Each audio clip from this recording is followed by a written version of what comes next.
Meet Ryan. Ryan leans back in his chair after another awkward Zoom call, staring at the screen long after the meeting ends. He's the VP of product at a high-tech growth company in Seattle, and his team is very smart, very capable. But lately, the energy feels off. People nod, but they don't speak up in meetings. Deadlines are missed, feedback is vague, and there's this unspoken tension that lingers. And Ryan has tried to rally his team. More one-on-ones, more updates, more structure. But it feels like the more he talks, the less it lands. Conversations spiral. He feels himself getting impatient, then apologetic, then unsure. It shouldn't be this hard, he thinks. Why can't we just talk like a team? At home, it's the same. His wife asks a question, and he answers like he's in a stakeholder meeting. Polished, distant. He's always thinking 5 steps ahead. He speaks with precision, but not always with truth. And Ryan knows something's off. He just doesn't know how to name it. He's just so tired of second-guessing himself and what to say. He's tired of leading behind a mask. He wants to connect. He wants to influence without controlling people, to lead without pretending. And most of all, he wants his words to reflect how he actually feels. Today, I'm speaking with Amy Wong, keynote speaker, best-selling author, and founder of Always on Purpose. She helps high-performing leaders to tap into what she calls conversational intelligence and to uncover blind spots and to stop performing in their communication so they can lead with trust, clarity, and alignment. And I'm excited to hear how Amy would help someone like Ryan to move from dysfunction to connection, from surface level conversations to deep, meaningful impact. My name is Jay Abbasi, and welcome to Unstuck. Real people, real stories, real solutions. While the details are changed to protect anonymity, what you just heard is based on a true story of challenges that come up in the real world. And we discuss how to navigate these environments with practical tips to help you get unstuck and build a more fulfilling, impactful, and balanced life and career. So Amy, we're going to get into Ryan's story here in a bit, but I think you have an interesting story because you have said that you were very fulfilled in your work, but then there was a calling. Something was pulling you to get into the work that you're doing now and your coaching and your writing.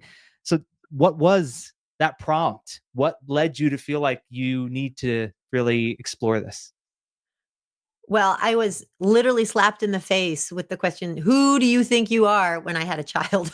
So becoming a mom was the catalyst that really forced me to question who I thought I was. And I thought I knew what fulfillment was. I did struggle with a lot of anxiety and a lot of discontent, but I just thought that was normal.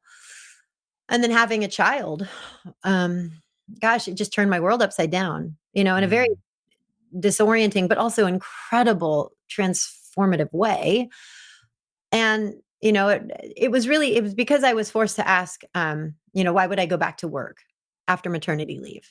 And when I didn't have a good answer for that, then I realized then who am I if I can't go back to work? Because I have been my job. And there was a brief dark night of the soul period for me after my son was born.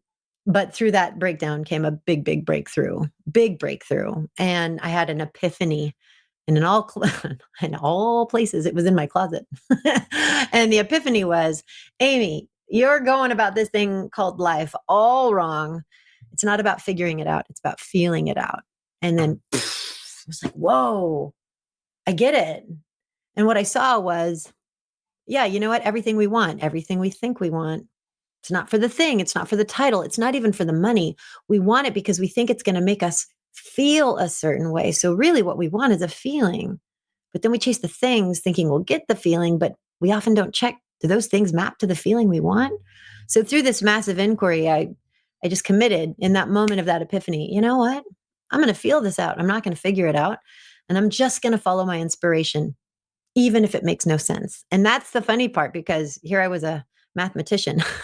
And so, you tell the mathematician, don't listen to logic. Like, what? And I was like, no, I'm going to follow what feels expansive, what feels energizing, what feels alive versus what sounds like a good idea, what sounds logical or right. And I mean, it was almost like, it's nothing short of miraculous, just how it was like a lit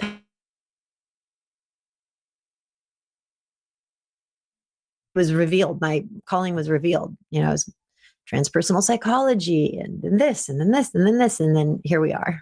And Mm. so yeah, so the life I lead now it's a tremendous amount of feeling based, like navigating. I bring a lot of logic into it, but I'm listening for, does this feel expansive versus does this feel constrictive? And then listening and discerning the wisdom in that information. So I imagine then you probably had this sense of, okay, I want to explore this more. And then there was things that helped you to be able to learn and be able to connect the dots between, okay, this epiphany and what other people are saying about this, or other resources or books, right? Was there something that you read, a book or something that like kept the lights kept I should say adding more to the flame that sparked in you? Was there something that really helped to bring it all together? Well, it's a great question because starting a very, very young age, I've been so fascinated by consciousness studies. I remember, I was just telling someone over a coffee date this morning. I remember I think it was second grade when I think my mom was telling me about the placebo effect, right? It must have been in second grade, like very young, second, third grade. And I just remember thinking to myself, how is this not proof that our minds are way more powerful than we're giving it credit? Like, how is it not proof that we create via our intention? Like that our minds, we are so much more powerful. That this thing called consciousness and mind is so powerful. So, starting at a very, very young age, I've just been fascinated by it. So I've studied a lot of self study at a very young age, through elementary, through high school, through college. And so I think as a result of that curiosity and that passion, and just all of the thinkers and all of the just ancient wisdom traditions that I had been privy to, I think it all just kind of came together. And it, and really where it happened. And I find this a notable moment is when I was in my closet. I was in it was probably my lowest of low moments, because I had just gotten back from telling my boss I wasn't going to come back to work because I decided I'm not coming back. And so I was feeling really devastated because I loved my boss. I thought I loved my job. I thought I knew who I was. And I just had this moment of just such grave intensity. Then I realized, like, you know what? I give up. I give up. I'm not going to try to figure this out. And it was in the moment of surrender that I was hit with that insight. Hmm. Yeah. I very much relate to your story. I've shared this story a few times, I think, already on the podcast, where I mine was not in a closet. It was in a it was in a Barnes and Noble, actually, which is a Wow. strange place to be, where I was getting really irritated after I left my corporate job because I couldn't figure out what was next. Mm. I was being interviewed by these different CEOs. I was being recruited here, there, but everything felt wrong, and everything felt wrong. And then I remember it was in a moment of surrender where I just said, you know what, universe, you're going to show me what's next. I'm not going to try to figure this out anymore. That all of a sudden, amazing things started to happen on their own. A few days later, someone reached out to me that I used to work with, said, hey, I need your help with something. Would you be open to doing some consulting? I say, sure. How could I say no after I did that? I went through that surrender, and everything, Amy, after that progressed so naturally. It's like once I stopped trying to control it all, Ah. that's when things started to unfold. Oh, you named it. Your words were almost exactly what I said. I threw my arms to the side, looked up and said, I give up. You show me the way. And honestly, I don't even know who I was talking to because it's not like I believe in some like externalized God figure or anything. I just universe. You show me the way. Boom.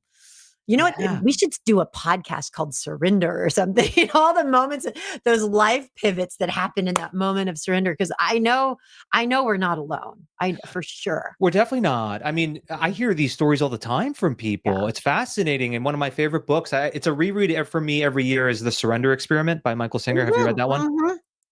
It's right up here in my right there. Is it really? Yep, yep, yep. I I can people see it. It's the blue one right there. Yeah. Yeah, people love The Untethered Soul, which is great too, Mhm. but Yeah. I think The Surrender Experiment was his best work. Yeah. Yep. Yeah. Yeah. Yeah.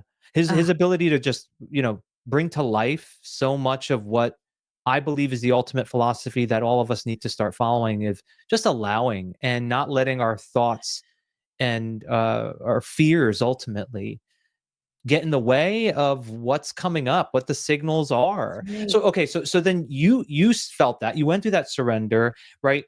What were some of the things that then unfolded after that for you? Like, walk Yeah. me through some of those next steps of what then occurred.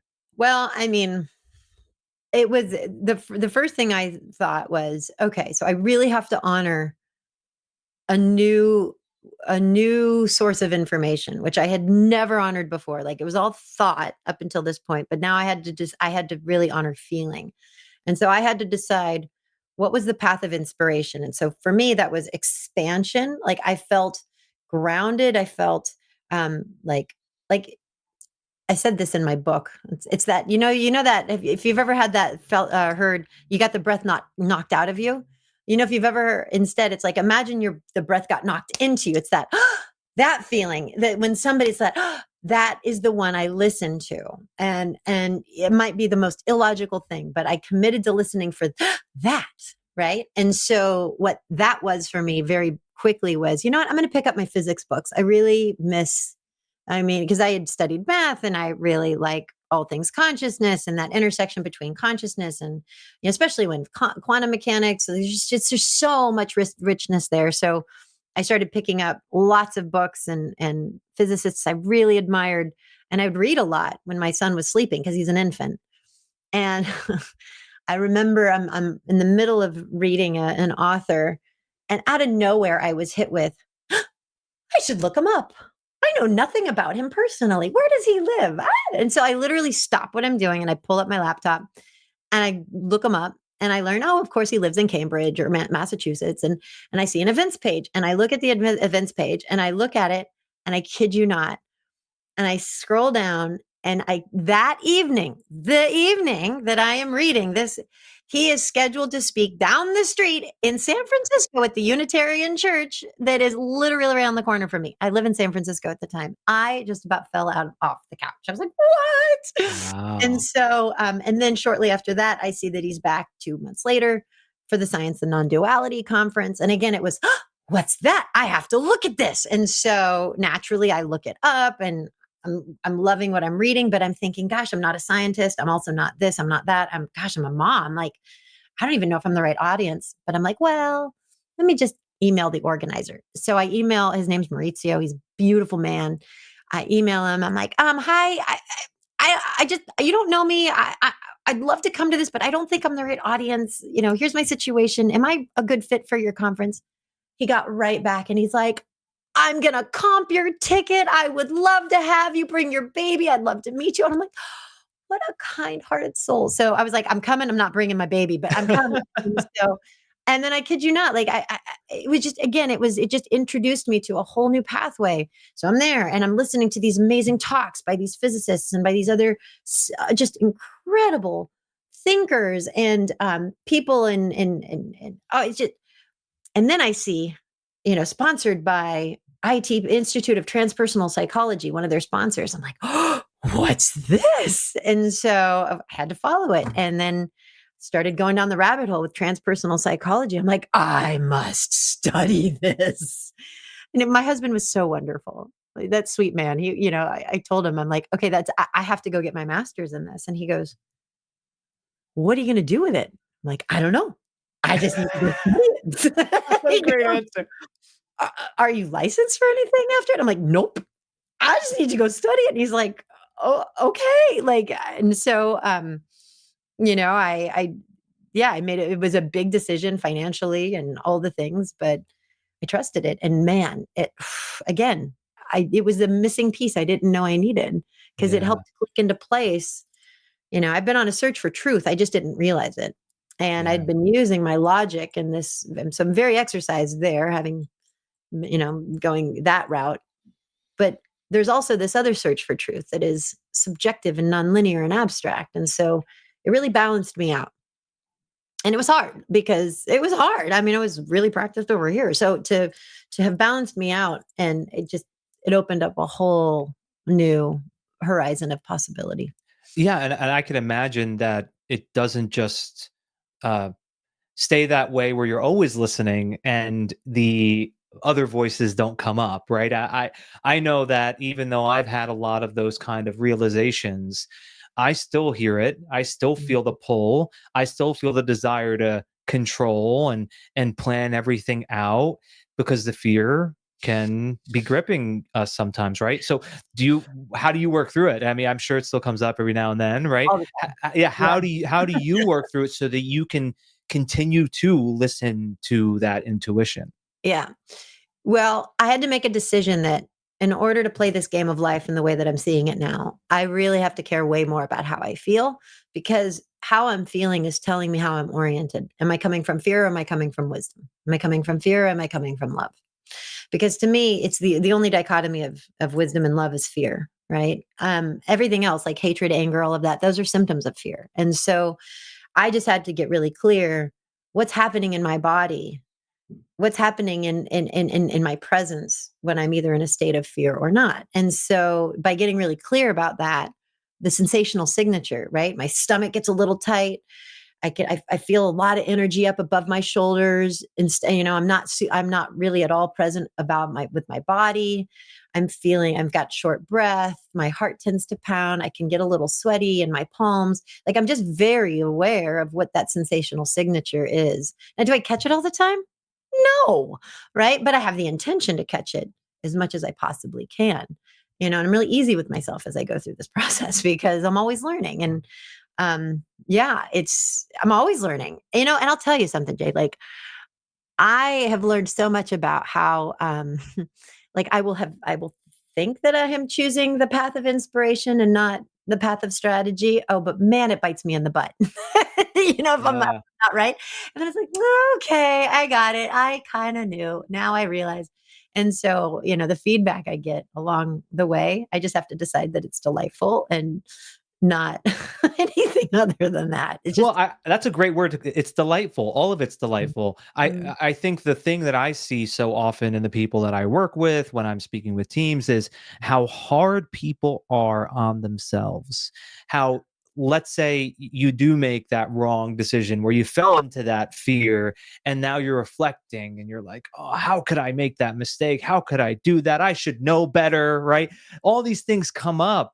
And I think the work I know that I've done on myself, and it sounds like you have as well, is to always meet that voice with kindness, mm. with respect, and with honor. And when I have that going, then I become really unstoppable because I'm not getting in my own way anymore. And I'm not spiraling into that state of resistance where now I'm fighting with myself as if there's two of me. You know what I mean? Like, there's Yes. just me in here, you know? Uh, well said. It's I I went through a 2-year mindfulness meditation teacher certification not long ago.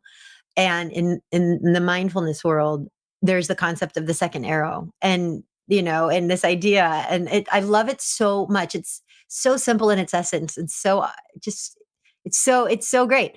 We're going to go through life and we're going to do the thing that we shouldn't have done, that we're going to, like, oh, I said that thing that was biting. Oh, right. So we'll do the thing. So it's like getting shot in the arrow. We'll make the mistake. And so it's like that first, that infraction that we engage in, or that, or how do we put it? When we react instead of respond, right? So let's say that's like getting hit with an arrow. But then when we're hard on ourselves about what we just did, that's like getting stuck with a second arrow. Like, no, that's still with your first arrow. Like, the whole point is to get that first arrow out. So just prevent yourself from beating up on yourself. Don't don't allow yourself to get hit with a second arrow, right? Yeah. It makes Yeah. you ineffective, right? It's the So, quote that comes to my mind that I often have shared with groups when I'm talking about this topic is pain is inevitable, suffering is a suffering is choice. optional, right? Yeah, or That's it's exactly right. optional. Yeah, That's exactly right. it's true, and it's unfortunately really sad that so much of the world has unnecessary psychological suffering because of that second arrow, and Yes. one of the things that I think also often creates a lot of the suffering too is how we're interacting with one another and the communication where I believe people really do have good intentions, Mm. but they create an impact on others that then has that negative outcome that gets created where people either feel small, they don't feel heard. What do you see in let's say professional environments, Mhm. the common pitfalls that you see in how people are communicating? Are there some trends that you Oh, notice having worked in this space for as long as you have? yeah, I mean, you said it almost perfectly, by how you teed this up. And just to kind of give some context, my inspiration about 10 plus years ago, more than that, I really became fascinated with the field of communication because I recognized, wow, in addition to all this stuff around human thriving, our ability to thrive really happens in communication. So I went so deep. And so I've been so passionate and dedicated um, to this topic of communication. And so I love this topic.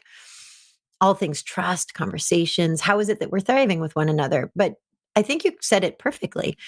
It has to do much of what we struggle with or what we're dealing with is this lack of congruency between intention and impact, right? I am with you that I think everybody wakes up in the world believing they have a good intention. If most people, I think, believe, wait, I don't think any of those that we work with wake up going, "Oh, I'm going to be evil today. I'm going to really just make Jay's life miserable." Like nobody, Right. I mean, I don't think many people operate that We're not waking up next to everybody and knowing exactly way, what they're saying right when they wake up. But we can make that assumption, I think, with but some logic. Yeah. right, and Yeah. so I'm with you that they've got a good intention. It's just that they lack a level of awareness of their impact, and to the degree that they lack impact, right? What tends to happen is we prioritize the transaction over the relationship at hand, right? And then if we do that for too long, it erodes trust, and then when we've got situations where there's low trust, then we don't hear what was actually intended, and it kind of can downward spiral. But at the heart of it, intending that our impact on others matches the intention we hold is a huge piece in becoming conversationally intelligent, right? So yeah, I Yeah. think you nailed it. And when you think about the skills of this, because I think communication, anyone can cultivate the skill with practice. And so, of all the skills that one can really work on, you think what are maybe the top 3, or maybe there's one in your mind that you're like, if people really focused on developing this skill here, then we'd be able to create more trust, there would be better engagement Yeah, among individuals. yeah. Well, the first I think fundamentally, we have to share with folks just how this works enough that they care. Because I think there's a I think a lot of individuals intellectually understand that it's a good idea to be good at communication. And I would say, and there's a fraction of folks in organizations that get that trust is important, but then it tends to be punted over to the soft skill, sort of like, oh, we'll get to it when we can. But when we understand the neurochemistry of conversations, and when we understand like really what conversational intelligence is and how we create it and what's happening like in our nervous systems and what's happening neurochemically, when we actually understand the impact of our interaction behavior dynamics and these behaviors and these rituals and the different ways in which we speak and listen, it's like, whoa, like I would never not like essentially we have to get people really invested into wanting to care about this. And the Mm. moment they actually see the just kind of the neurobiology of communication, it all of a sudden it becomes this like nice to have to an imperative. And then it's like, oh yeah, this thing called trust is not a soft skill. This is an imperative, because I would never want to create in my colleague this sort of neurobiological state. Oh my gosh. And so that, I think that's the first step, is how do we educate them enough? And it doesn't take long. How do we educate them enough to get them bought in? Because being bought in is really when change is going to happen. Then Yeah. when they're bought in, then they're going to do what they need to do to shift their behavior. And I think the biggest bang for your buck is in listening, right? Yeah. But in order to really truly listen in the way that we're going to be effective, it requires a couple things. Like, so to active listening, right? We say like, oh yeah, I understand that in practice, but active listening requires empathy. It requires patience. It requires persistence to be with. And that also requires a level of commitment, right? Because we're tapped out these days, we're all stressed out. And so, if you've got that level of self-awareness, then you've got, well, if you start with if you're invested, right? And then you decide that you care about this, and then you focus on really listening and understanding how to listen better, Yeah. so much can shift. Yeah. I think the part about active listening that I think is critical is being able to, you said patience. I think of it as not be listening so that you are preparing your response in your mind as the other person is Oh speaking. yeah. Yeah. Now, there's a component to that I think gets overlooked, which is it's not so much that like we said before, it's not like this person has malicious intent or they don't respect the other person. I think a lot of times it's because the person wants to show off their own worthiness. Oh, Like, in yeah. other words, like, I don't want to sound stupid in my response, Yeah. or I don't even trust myself that I'm going to respond well. So I'm thinking about what I'm going to say before you're done speaking, meaning I'm not really present with you as you're speaking. Yeah. Yeah. That's exactly right. Honestly, every aspect of communication is just a reflection. It's a symptom of the relationship we have with ourselves. Wow. And if we aren't solid in who we really know, if we are not solid in who we really are, right, we're going to be spending a lot of our resources on trying to prove our self-worth, because Yeah. we haven't gone through the work to know who we actually are. And so, yeah, this runs really deep, Jay, but in short form, every aspect of how we communicate is an effect of this relationship that we have with ourselves. What I mean by that is just that total sum of the beliefs that we hold, and then that internal mental scaffolding that we have created about who we are and how the world works, right? Yeah. Yeah. And when that foundation is built and it's strong, Mhm. then it allows for me to be able to genuinely connect, Yes. be fully present with you and engage. It makes all the sense in the world. And Mhm. and with someone like Ryan, right? Because in Ryan's story, he's sensing that something's off. He's sensing that there isn't that sense of trust that you were talking about amongst his team. So someone like Ryan, where would you start? Well, it's really a series of questions, right? And the first question that comes to my mind in hearing the whole bit is, what's at the root of the fear that he's experiencing? Mm. And whether it's Ryan or anyone else that has a similar story, oftentimes the conscious mind doesn't see the connection. Well, I'm not afraid. Like, I don't have fear. But when we really sit with that and ask the right questions, it's like, oh, actually, I am afraid. I'm afraid of being vulnerable. I'm afraid of being seen. I'm afraid of being wrong. I'm afraid of not being accepted. And so, for any situation like this, we have to start with, often, um, not a rule, but what can be helpful is like, let's just get to the root of, what are we really afraid of? What's really holding us back here? What's the fear? And one of the most powerful questions I have found to ask to get to like the back doorway into like what that is the question, what are you most afraid other people would either find out or decide about you? And answer that from your fear-based mind. Don't try to talk yourself out of it with the brilliant part of brain. Like, let your survival brain answer that. And that right there, it's like, oh, then I'm not worthy, or that I'm not lovable, or I'm not as smart as people think. Like, whatever answer that emerges is just telling us what they believe about themselves. And they're Mm. desperately don't want the world to find out, because it maps to rejection, and rejection is pain to the brain. And actually, we're wired to avoid rejection like we avoid snakes and tigers. And so, it's helping, starting there, um, yeah, it's very fruitful.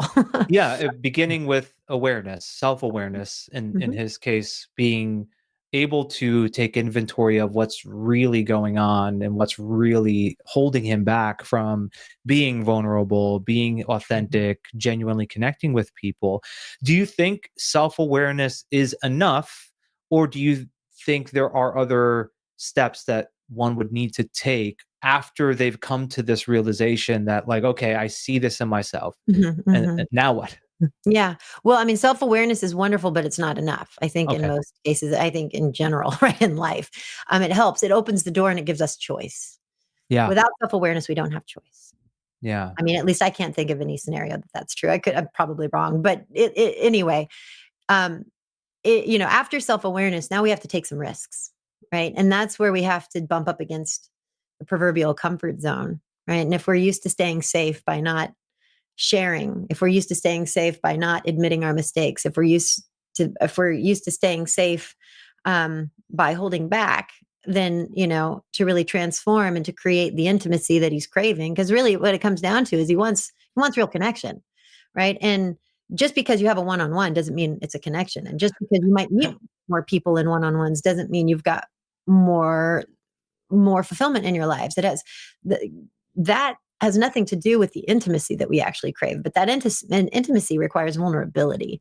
And so the steps that would need to be taken are, okay, I gotta go beyond my comfort zone. I gotta do what feels uncomfortable here, and I've got to share that I was actually wrong. I have to be okay that I admitted that I don't know this, or I don't have the answer, or that I made a mistake. Um, and you take the risk of sharing more and disclosing more about oneself. And is it going to be a win? Are we going to knock it out of the park every time we do it? No, but we get the data we need to move forward. Mm. I'm glad that you used the word risk, because that's what's required, and it's required having courage to be the one who leads. Because I think here's what people think sometimes. I think people go, okay, fine, I want to create more connection, so tell me what to do, tell me the steps, right? And then they go, okay, fine, so I have to ask more questions. So then they get on the one-on-one and they just ask more questions. Okay, I'm a big fan of questions. But that to me is not the approach that's going to actually establish that connection. What I'm hearing from you, and please correct me if I'm wrong about this, but you need to be the one that leads with vulnerability here, meaning you have to say the thing that makes you uncomfortable. And then when you Mm, say the thing that makes you uncomfortable, the thing that's the risk, you're then yeah. allowing the other person to put their guard down and also share a little bit about what they're experiencing. Yes, yes.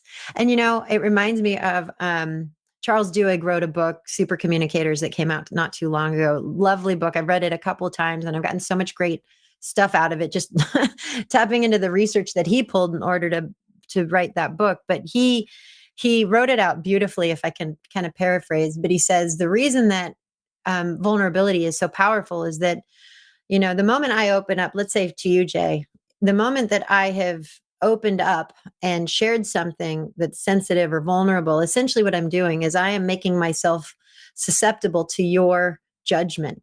I am opening myself to your criticism. I am literally opening myself to you um actually judging me. But because of how we are as humans, like the moment I do that, something in you shifts, that's like, oh wow, she's just made herself susceptible to my scrutiny, right? And to my judgment. And because fundamentally we are social beings, hardwired, to crave acceptance, belonging, and approval, and that sense of connection. We literally are wired to avoid rejection, like we avoid physical threats. And so on a non-conscious level, not so much conscious, but non-conscious level. And so, when that happens and you make yourself susceptible to someone else's scrutiny, the other person is like, wow, they just did that. And so it tends to be that you often respond in kind, because at the end of the day, you crave a sense of intimacy too, because we all do. We all crave it. Yeah. And so anyway, it was a great read. if anybody's looking for you or anyone listening, Super Communicators, great book.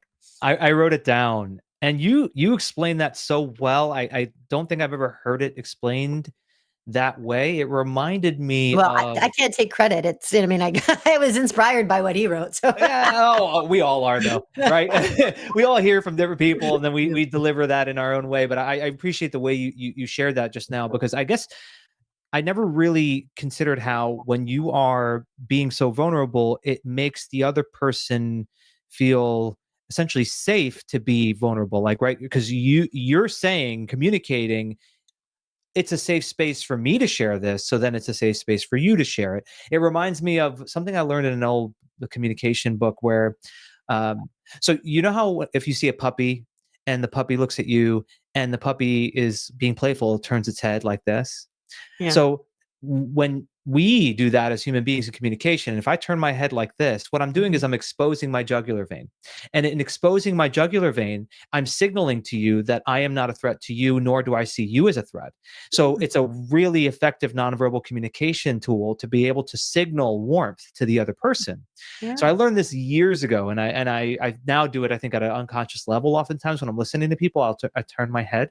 Yeah. And yeah, and if you think about it, right, that's what a puppy does. Like it turns its head to you, and you go, "Oh, look at the puppy!" Right? Like you don't think the puppy's threatening, but if a No. puppy's angry or a dog is angry at you, the dog's not turning its head. The dog is positioned like this, right? Mm. In the same way that applies to human communication. Oh, that's beautiful. You know, it's so funny because I recognize, like, oftentimes on a podcast, I'm always listening, like my head's turned often, you know, and I'm like, is my head just like looking great to know?